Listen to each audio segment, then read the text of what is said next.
Curious George Plants a Tree, written by Margaret and H.A. Rays.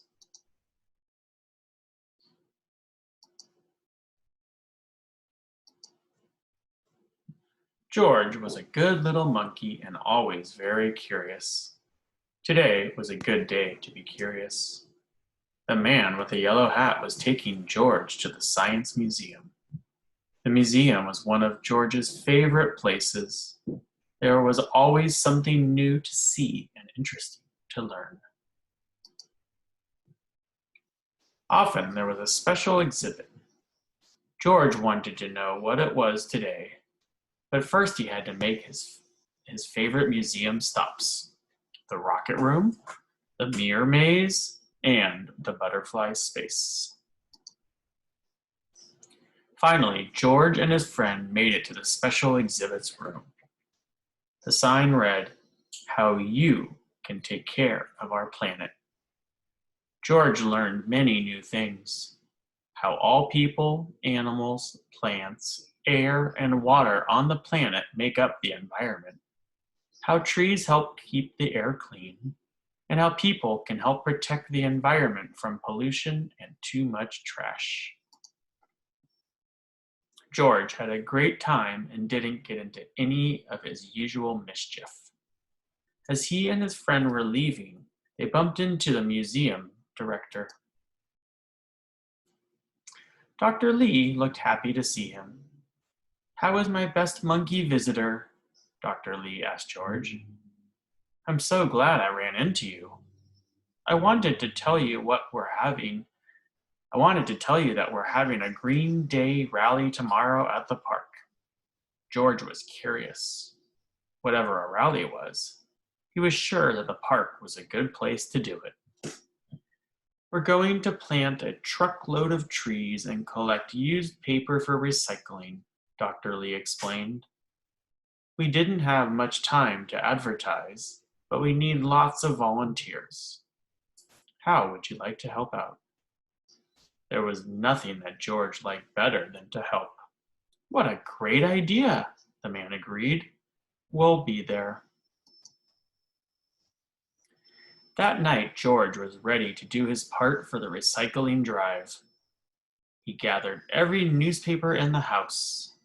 He stacked old mail on top of the papers. He piled empty cardboard boxes and food cartons on top of that. What a heap! What more could he add? George scratched his head. Then he took several books off his bedroom shelf. Just as George was about to add them to his recycling pile, someone lifted the books out of his hands. "Not so fast, George," the man said. "These books are made of paper, all right, but you can read and enjoy them many times. And when you're done, you can donate them to other kids or your library. Reusing is just as important as recycling." The next morning, George and his friends set out for the park with their wagon of neatly stacked paper.